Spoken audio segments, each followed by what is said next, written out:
ಈಗ ಧ್ಯಾನಕ್ಕೆ ಕೂತ್ಕೊಳ್ತಾರೆ. ಧ್ಯಾನಕ್ಕೆ ಕೂತ್ಕೊಂಡಾಗ ತುಂಬಾ ನಿದ್ದೆ ಬರೋಂಗಾಗುತ್ತೆ. ಆ ನಿದ್ದೆ ಆ ಒಂದು ಧ್ಯಾನಕ್ಕೆ ಅಂತ ಕೂತ್ಕೊಂಡಾಗ ನಿದ್ದೆ ಮಾಡ್ತಾರ ಅಥವಾ ಧ್ಯಾನ ಮಾಡ್ತಾರ ಅನ್ನೋದು ಅವ್ರಿಗೆ ಅರ್ಥ ಆಗಲ್ಲ. ಅದು ನಾನ್ ನಿದ್ದೆ ಮಾಡ್ತಾ ಇದ್ದೀನೋ ಧ್ಯಾನ ಮಾಡ್ತಾ ಇದ್ದೀನೋ ಗೊತ್ತಿಲ್ಲ ಮೇಡಮ್ ಅಂತ ಅನೇಕ ಜನ ಈ ರೀತಿಯಾಗಿ ಪ್ರಶ್ನೆಗಳನ್ನ ಕೇಳ್ತಾ ಇರ್ತಾರೆ. ಧ್ಯಾನ ಆಗಿದ್ಯಾ ನಿದ್ದೆ ಆಗಿದ್ಯಾ ಗೊತ್ತಿಲ್ಲ ಅನ್ನುವಂಥದ್ದು. ಸೊ ಅಮ್ಮ, ನಿದ್ದೆ ಅನ್ನುವಂಥದಕ್ಕೆ ಧ್ಯಾನ ಅನ್ನುವಂಥದಕ್ಕೆ ಯಾವ್ದಾಗಿದೆ ಅಂತ ತಿಳ್ಕೊಬೇಕು ಅನ್ನೋದಕ್ಕೆ ತಮ್ಮ ಕಡೆಯಿಂದ ತಾವ್ ಏನ್ ವಿವರಣೆ ಕೊಡೋದಕ್ಕೆ ಇಷ್ಟಪಡ್ತೀವಿ? ನಾವು ಧ್ಯಾನ, ನಿದ್ರೆ, ಧ್ಯಾನಕ್ಕೂ ಸಾವುಗೂ ವ್ಯತ್ಯಾಸ, ಈ ತರ ಎರಡೆರಡು ಕಾನ್ಸೆಪ್ಟ್ ತಗೊಂಡು ವ್ಯತ್ಯಾಸಗಳೇನು ನೋಡ್ತಾ ಹೋದಾಗ, ಈ ನಿದ್ರೆಗೂ ಧ್ಯಾನಕ್ಕೂ ದೇಹ ಸಂಬಂಧಪಟ್ಟಿರುವಂತಹದ್ದು. ದೇಹಕ್ಕೆ ಆಯಾಸ ಆಗಿದ್ದಾಗ ಮಲಗದ ಕೂಡ್ಲೇನೆ ನಿದ್ರೆ ಬರೋದು ಸಹಜ, ಅಥವಾ ನಿದ್ರೆಯ ಮೂಲಕ ದೇಹಕ್ಕೆ ವಿಶ್ರಾಂತಿ ಕೊಡೋದು ರೂಢಿಯಲ್ಲಿದೆ. ನಿದ್ರೆ ಬರದೇ ಇದ್ದಾಗ ಯಾವ್ದಾದ್ರೂ ಸಂಗೀತವನ್ನ ಆಲಿಸ್ತಾ ಮಲಗಿದ್ರೆ ನಿದ್ರೆಗೆ ಜಾರೋದಂತೂ ಸತ್ಯ. ಯಾವಾಗ ಹಾಡು ನಿಂತೋಯ್ತು ಅಂತ ಗೊತ್ತಿಲ್ಲ, ಒಟ್ಟಲ್ಲಿ ನಿದ್ರೆ ಕಂಟಿನ್ಯೂ ಆಗಿರುತ್ತೆ. ಅದೇ ತರ ಧ್ಯಾನಕ್ಕೆ ಕಣ್ಮುಚ್ಚಿ ಕೂತಾಗ್ಲೂ ಕೂಡ ಸ್ವಲ್ಪ ಹೊತ್ತಿಗೆ ತೂಕಡಿಕೆ ಬರೋದು ಸಹಜ. ಯಾಕೆ ಅಂದ್ರೆ ದೇಹಕ್ಕೊಂದು ಟ್ರೈನಿಂಗ್ ಕೊಟ್ಟಿರ್ತೀವಿ ನಾವು. ಹೇಗೆ? ಕಣ್ಣು ಮುಚ್ಚಿದೀವಿ ಅಂದ್ರೆ ನಿದ್ರೆಗೆ ಹೋಗು ಅಂತ ನಮ್ಮ ಮೆದುಳಿಗೆ ಹೇಳದಂಗೆ. ಲೈಟ್ ಆರಿಸಿದೀವಿ, ಕತ್ಲೆ ಮಾಡಿದೀವಿ ಅಂದ್ರೆ ಬೆಳಕಾಗೋವರೆಗೂ ನಿದ್ರೆ ಮಾಡು ಅಂತ ಕಮಾಂಡ್ ಕೊಟ್ಟಂಗೆ ನಾವು ಅಭ್ಯಾಸ ಮಾಡಿಸಿದೀವಿ, ರೂಢಿ ಮಾಡಿಸಿದೀವಿ.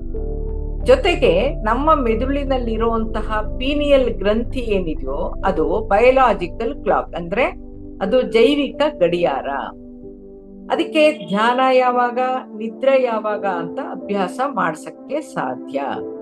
ನಿದ್ರೆನಲ್ಲಿ ಹಲವಾರು ಹಂತಗಳಿದ್ದು ಸ್ವಪ್ನ ಸ್ಥಿತಿನಲ್ಲೂ ಇರಬಹುದು, ಅಥವಾ ಸ್ವಪ್ನ ಇಲ್ಲದೆ ಇರುವಂತ ಡೆಲ್ಟಾ ಸ್ಥಿತಿಯಲ್ಲೂ ಕೂಡ ಇರಬಹುದು. ಅಥವಾ ನಿದ್ದೆ ಮಾಡಿದಾಗ ಮಕ್ಕಳನ್ನ ನೋಡಿ ಎಲ್ಲೋ ನಿದ್ದೆ ಮಾಡ್ಬಿಟ್ಟಿರ್ತಾರೆ, ಅವ್ರನ್ನ ಎತ್ಕೊಂಡು ಆ ಮಂಚದ ಮೇಲೆ ಹಾಕ್ತಿವಿ, ಆಮೇಲೆ ಇನ್ನೊಂದು ಮಂಚಕ್ಕೆ ಹಾಕಿ ಎಲ್ಲಿ ಹಾಕಿದ್ರು ಅವ್ರಿಗೆ ಯಾವ್ದ್ರದ್ದು ಒಂದು ಹೆಣದ ತರ ಇರ್ತಾರೆ. ಅವ್ರಿಗೆ ಏನು ಅರಿವು ಅನ್ನೋದಿರೋದಿಲ್ಲ, ಎಚ್ಚರ ಅನ್ನೋದಾಗಲ್ಲ, ಪೂರ್ತಿ ಡೆಡ್ ಬಾಡಿ ತರನೇ ಇರಲ್ವಾ. ಆ ತರ ನಮ್ಮ ಡೆಲ್ಟಾ ಸ್ಥಿತಿಯಲ್ಲಿ ನಾವು ನಿದ್ದೆ ಮಾಡಿದಾಗ ಅದೇ ತರ ಆಗಿರುತ್ತದು. ಆ ನಿದ್ರೆಯಿಂದ ಎಚ್ಚರ ಆದಾಗ ನಾನಿನ್ನು ಬದುಕಿದೀನಿ, ದೇಹ ಇದೆ, ನನಗಿನ್ನು ಈ ಭೂಮಿ ಮೇಲೆ ಜೀವನ ಇದೆ ಅನ್ನೋದು ಗಮನಕ್ಕೆ ಬರುತ್ತೆ. ಆದ್ರೆ ಧ್ಯಾನದಿಂದ ನಾನ್ ಬರೀ ದೇಹ ಮಾತ್ರ ಅಲ್ಲ, ನಾನು ಆತ್ಮ, ನಾನು ಭಗವಂತನ ಅಂಶಾತ್ಮ, ನನ್ನ ಹುಟ್ಟುಗೊಂದು ಉದ್ದೇಶ ಇದೆ, ಮಾನವ ಮಾಧವನಾಗಬಹುದು, ಮಾನವ ಆತ್ಮಜ್ಞಾನದಿಂದ ಮುಕ್ತನಾಗ್ಬೇಕು ಅನ್ನೋ ಅರಿವಿನಿಂದ ಧ್ಯಾನದಲ್ಲಿ ತೊಡಗಿದಾಗ, ಉಸಿರಿನ ಜೊತೆ ಇದ್ದು ಆಲೋಚನೆಗಳ ವಾಹಿನಿ ತಟಸ್ಥವಾದಾಗ, ದೇಹದ ಮೇಲಿನ ಪ್ರಜ್ಞೆಯನ್ನ ತೊರೆದಾಗ ನಮ್ಮ ಪ್ರಯಾಣ ಒಳಮುಖವಾಗಿ, ಅಂದ್ರೆ ಇಂದ್ರಿಯಗಳು ಸದಾ ಹೊರಗಡೆಯಿಂದ ವಿಚಾರಗಳನ್ನ, ಜ್ಞಾನವನ್ನ ಗ್ರಹಿಸಿ ನಮ್ಮ ಮೆದುಳಿಗೆ ಜ್ಞಾನವಾಗಿ ಕಳಿಸ್ತಾ ಇರುತ್ತೆ. ಯಾವಾಗ ನಾವು ಒಂದು ಇಂದ್ರಿಯಗಳನ್ನ ಕ್ಲೋಸ್ ಮಾಡ್ಕೋತೀವೋ ಅಂದ್ರೆ ಬಳಸಲ್ವೋ, ಕಣ್ಣನ್ನ ಮುಖ್ಯವಾಗಿ, ಕಣ್ಣೇ ಚಂಚಲತೆಗೆ ಕಾರಣ.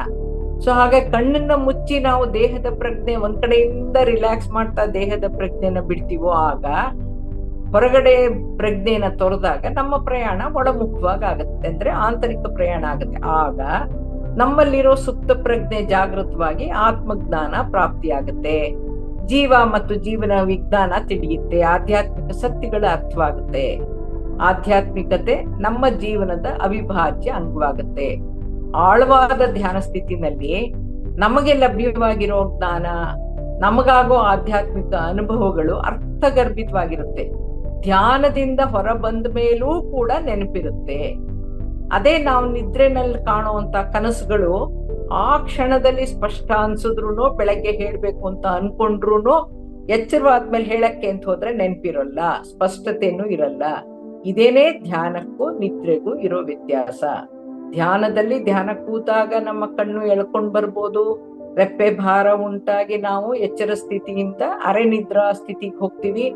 ಆದ್ರೆ ಧ್ಯಾನಕ್ಕೆ ಕೂತಿದ್ದೀನಿ ಅನ್ನೋ ಅರಿವಿನಿಂದ ನಾವು ಕೂತಿದ್ದಾಗ ಆಗ ನಮ್ಗೇನ್ ಅನುಭವ ಆಗುತ್ತೋ ಅದು ನೆನಪಿರುತ್ತೆ, ನಮ್ಗೆ ಜ್ಞಾನ ಸಿಗ್ತಾ ಹೋಗುತ್ತೆ. ಪೂರ್ಣಾತ್ಮ ನಮ್ಗೆ ಬೇಕಿರೋ ಆತ್ಮ ಜ್ಞಾನವನ್ನ ಕೊಡ್ತಾ ಹೋಗ್ತಾನೆ.